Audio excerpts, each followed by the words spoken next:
तो दोस्तों स्वागत है आप सभी का आज के इस क्लास में। बच्चों आज के इस वीडियो में हम आपको बताने वाले हैं 50 जो बहुत ही इंपॉर्टेंट हिंदी का सवाल है। आज का जो वीडियो होने वाला है बहुत खास होने वाला है, तो वीडियो को शुरू से अंत तक देखना।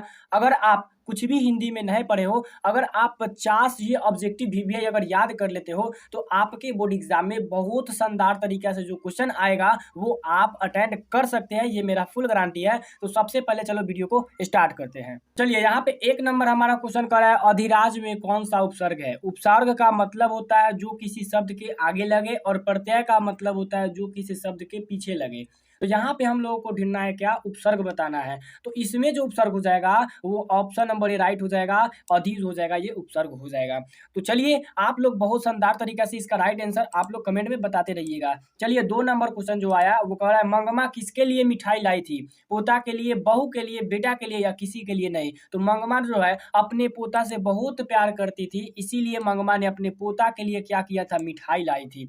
इतना बात आपको समझ में आया। चलिए अगला प्रश्न को देखते हैं। अगला यहाँ पे 3 नंबर का रहा है कि पंकज कौन सा शब्द है। अब पंकज जो होता है वो तत्सम होता है। कैसे होता है, क्योंकि हम लोग पढ़े हैं तत्सम का डिफिनीशन में कि संस्कृत के मूल रूप को हम लोग तत्सम कहते हैं। तो पंकज जो है वो संस्कृत का अक्षर है, संस्कृत शब्द है जिसका अर्थ कमल होता है। तो यहाँ पे ये हो जाएगा इसका right answer option number A तत्सम हो जाएगा। चलिए उसके बाद देखते हैं हम लोग। यहाँ पे 4 नंबर क्वेश्चन कह रहा है कि गुरु नानक किस धर्म के प्रवर्तन किया। गुरु नानक जो थे वो किस धर्म का प्रवर्तन किया। तो इसका जो राइट आंसर हो जाएगा वो ऑप्शन नंबर ए हो जाएगा। और एक और चीज आपको मैं बता दूं कि ये जो टेस्ट में अगर आप 50 में 40 अगर सही करते हो तो आपका जो टेस्ट है वो बहुत मजेदार है, आपका तैयारी बहुत अच्छा है और आप हिंदी में 50 में 50 सही कर करके आओगे। लेकिन अगर आपका तैयारी अच्छा नहीं है तो आप कहीं से भी जा करके तैयारी कर लो ना, नहीं तो बाद में पछताना होगा। कम से कम इसमें 40 वो जो ऑब्जेक्टिव ऐसा है जो आपको आना चाहिए। चलिए अगला प्रश्न को देखते हैं। 5 नंबर यहाँ पे कह रहा है,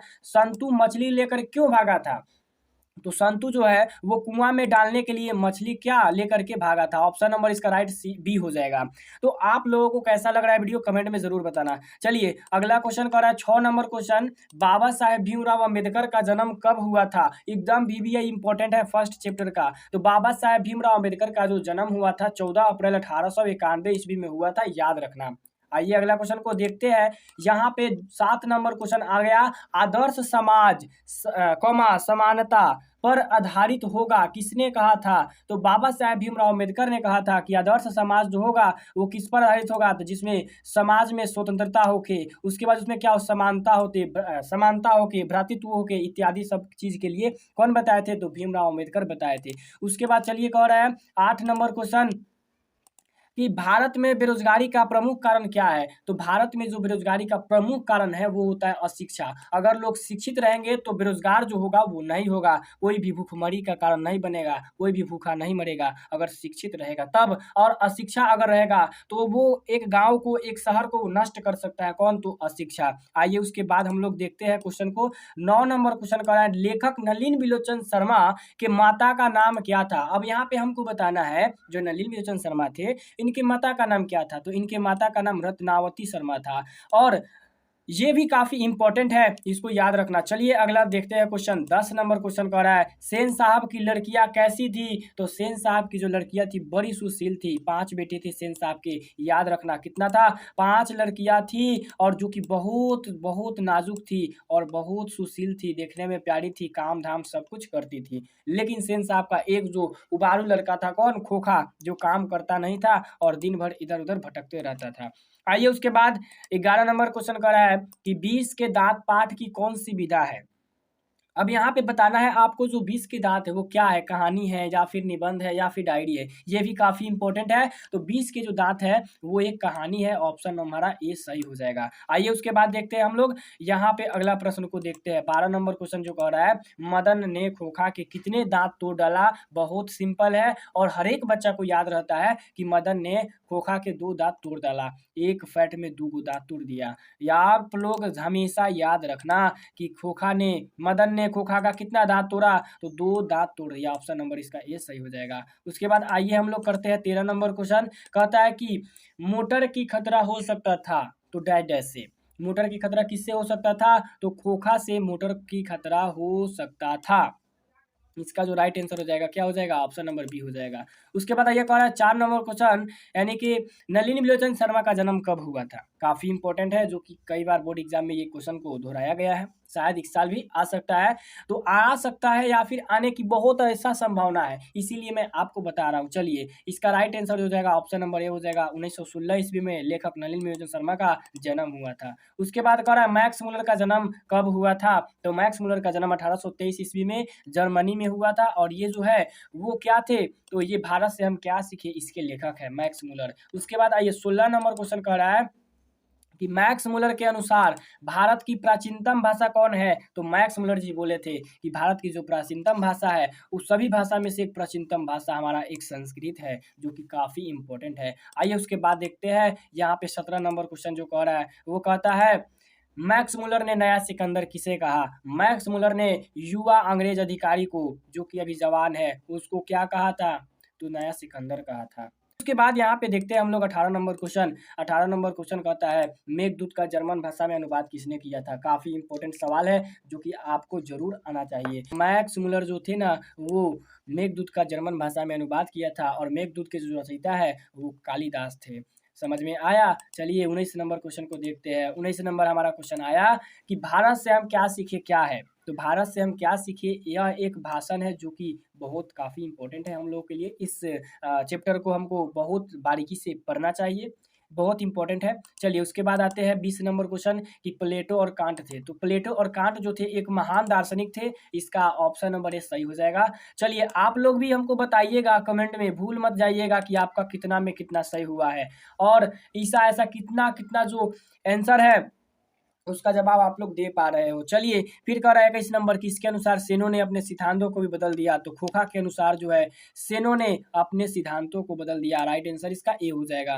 फटाफट हम लोग इसका आंसर बता देते हैं आपको, ताकि आपके बोर्ड एग्जाम के लिए काफ़ी इंपॉर्टेंट हो जाए। फिर कह रहा है कि मैक्स मुलर के अनुसार सच्चे भारत के दर्शन कहाँ हो सकते हैं। तो मैक्स मुलर जो बोले थे कि सच्चे भारत के अगर दर्शन करना हो तो जाओ गाँव में जाकर घूमो, हमको गाँव में क्या हो जाएगा, भारत, सच्चे भारत के दर्शन हो जाएगा। 23 नंबर क्वेश्चन हजारी प्रसाद द्विवेदी द्वारा रचित पाठ क्या है। तो हजारी प्रसाद द्विवेदी द्वारा जो लिखा गया पाठ है वो है क्या, तो नाखून क्यों बढ़ते हैं। अगर हम बात करें कि भारत से हम क्या सीखे, तो यह एक भाषण है, और इसके रचयिता जो है वो कौन है, तो मैक्स मुलर है। ये भी काफी इंपॉर्टेंट है, याद रखना। फिर कह रहा है कि मछली के लेखक कौन है, तो विनोद कुमार शुक्ल मछली के लेखक है। चलिए अगला क्वेश्चन को हम लोग देखते हैं, अगला को सॉल्व करते हैं। चलिए 24 नंबर, यहाँ पर 23 नंबर डबल रिपीट हो गया है, तो 23 का जो सेकेंड है उसको देखिए। कह रहा है हजारी प्रसाद द्विवेदी का जन्म कब हुआ था। तो हजारी प्रसाद द्विवेदी का जो जन्म हुआ था वो 1907 ईस्वी में हुआ था। काफी इंपॉर्टेंट है, याद रखना। फिर कहते हैं 1823 ईस्वी में किसका जन्म हुआ था, तो ये मैक्स मुलर का जन्म हुआ था। उसके बाद आइए देखते हैं 24 नंबर क्वेश्चन। कह रहा है कामसूत्र किसकी रचना है। तो कामसूत्र जो है वो वत्सायन सचितानंद हीरानंद वत्सायन की रचना है। कामसूत्र काफी इंपॉर्टेंट है, याद रखना। चलिए फिर 25 नंबर क्वेश्चन कर रहा है कि सतगोरी होता किस भाषा के लेखक है या किस भाषा के प्रमुख कथाकार है। तो वो उड़िया भाषा के प्रमुख कथाकार है। काफी इंपॉर्टेंट है, जो कि आपके बोर्ड एग्जाम में कई बार इस क्वेश्चन को पूछा गया है। आइए उसके बाद देखते हैं। कह रहा है 26 नंबर, अच्छा ये भी 25 है, 25 का 2, ये तो हो गया क्वेश्चन। आइए 26 नंबर क्वेश्चन कह रहा है लक्ष्मी के बड़े लड़के का नाम क्या था। तो लक्ष्मी जो है उसके बड़े लड़के का नाम जो था अच्युत था। ऑप्शन नंबर ए हमारा राइट हो जाएगा। चलिए अगला क्वेश्चन को हम लोग देखते हैं। फिर कह रहा है 27 नंबर क्वेश्चन आज्ञा शब्द कौन सा लिंग है। आज्ञा, आज्ञा जो है वो स्त्रीलिंग है। इसका right answer option number A हो जाएगा, हमेशा याद रखना। चलिए अगला क्वेश्चन को हम लोग देखते हैं। 28 नंबर क्वेश्चन कहता है कि बाघ का स्त्रीलिंग रूप क्या होगा। बाघ, बाघिनी, बाघिन। तो इसका right answer option number B हो जाएगा, हमेशा याद रखना। चलिए उसके बाद अगला प्रश्न को देखते हैं। 29 नंबर जो हमारा क्वेश्चन कहता है वो क्या कह रहा है कि तन्या का स्त्रीलिंग रूप क्या होगा। तन्या, तनिया, तन्ये, तने। तो तन्या का जो स्त्रीलिंग रूप हो जाएगा वो हो जाएगा क्या, तो तन्या हो जाएगा। Right answer option number A. Option number A is the correct answer. आप लोग बहुत शानदार तरीका से समझ लो और जाके बोर्ड एग्जाम में फोड़ देना है एकदम। नारी कौन सा लिंग है, तो बच्चा बच्चा भी ना जानता है कि नारी जो है एक स्त्रीलिंग रूप है। काफी इंपॉर्टेंट। चलिए उसके बाद आते हैं यहाँ पे 31 नंबर, उपकार में कौन सा उपसर्ग है। अभी जस्ट हमने पहले इसके पहले क्वेश्चन जो किया था उसमें हम बताए हैं कि उपसर्ग का मतलब होता है जो किसी शब्द के आगे लगे, और प्रत्यय का मतलब होता है कि जो किसी शब्द के पीछे लगे। तो यहाँ पे आगे देखना है, उप जो हो जाएगा वो क्या हो जाएगा, तो वो उपसर्ग हो जाएगा। उप इसमें देखो कर है नहीं होगा, उप यहाँ पे आ गया। Option number B is the correct answer. चलिए उसके बाद देखते हैं यहाँ पे 32 नंबर क्वेश्चन, बिरजू महाराज का संबंध किससे है? तो बिरजू महाराज का जो संबंध था वो नृत्य से यानी नाचने से था। समझ में आ रहा है? चलिए आगे फिर देखते हैं। 33 नंबर क्वेश्चन आ गया कि बिरजू महाराज के चचा का नाम क्या था? चलिए बहुत अच्छा, बहुत काफी इंपॉर्टेंट सवाल। बिरजू महाराज के चाचा का नाम, तो बिरजू महाराज के चाचा का नाम था वो शंभू महाराज था, याद रखना। चलिए उसके बाद आगे हम लोग प्रश्न को करते हैं बिना समय गंवाए ही। अभी तक हमने कितना प्रश्न को कर लिया है? तो हमने 33 प्रश्न को कर लिया। चलिए यहाँ पे 34 नंबर क्वेश्चन आता है कि मछली के लिए मसाला कौन पीस रही थी? तो इसका आंसर जो हो जाएगा option number B is the correct answer, यानी माँ जो थी वो मछली के लिए मसाला पीस रही थी। और बात करें कि हमारे जो घर में यानी कि जो लेखक है उसके घर में माँ को जो है यानी कि लेखक की पत्नी की बात कर रहे हैं, उसको मछली गोश्त जो है खाना पसंद नहीं था, तभी भी मजबूरी में क्या कर रही थी वो खाना, यानी कि मजबूरी में तो खाना पड़ता है तो वो खा रही थी। चलिए फिर कह रहा है अमरुद्दीन किसका नाम था? अब इसको इस जो क्वेश्चन को दो तरीका से पूछ सकता है कि बताइए कि बिस्मिल्लाह खान का नाम क्या था या फिर अमरुद्दीन किसका नाम था। तो आप लोग कंफ्यूज नहीं होइएगा, बिस्मिल्लाह खान जो है वो अमरुद्दीन थे, यानी अमरुद्दीन जो बिस्मिल्लाह खान का नाम था। आइए उसके बाद देखते हैं, हम लोगों ने 35 क्वेश्चन कर लिया, बवाल मचा देना है। 36 नंबर क्वेश्चन जो कर रहा है वो बोलता है कलंक शब्द का विशेषण क्या हो जाएगा? विशेषण, विशेषण अगर आपसे पूछ देना तो आप किसी दूसरे की ओर इशारा करके बताना कि वो है। जैसे कलंक का हो जाएगा तो वह कलंकित है। चलिए A option is the good answer. चलिए उसके बाद हम लोग देखते हैं 37 नंबर क्वेश्चन कहता है गुणवाचक विशेषण का उदाहरण। चलो इसमें बताना है गुण, तो गुण इसमें क्या है? 4 किलो नहीं हो सकता है, इनमें से कोई नहीं। सबसे पहले तो ये ऑप्शन गलत है। उसके बाद यहाँ पे 4 किलो, ये भी ऑप्शन गलत है। फिर यहाँ पे कह रहा है 2 किलो 2, ये भी ऑप्शन गलत है। तो यहाँ पे बचा क्या? अच्छा, जो कि काफी आंसर हमारा इंपॉर्टेंट हो जाएगा। अच्छा जो है वो क्या है? गुणवाचक विशेषण है। चलिए उसके बाद हम लोग अगला प्रश्न को करते हैं। अगला प्रश्न जो यहाँ 38 नंबर आता है, मंगू के अलावा उसकी माँ की कितनी संतानें थी? तो मंगू के अलावा मंगू के माँ की जो थी वो 4 संतानें थी। Option B is the right answer. चलिए उसके बाद हम लोग करते हैं अगला प्रश्न को। फिर कहता है 39 नंबर क्वेश्चन की कौन सा महीना माँ के लिए आशा भरा महीना था? तो यहाँ पे बताना है कि कौन ऐसा महीना था जो कि माँ के लिए बहुत भरा महीना था, आशा भरा, तो वो अगहन था।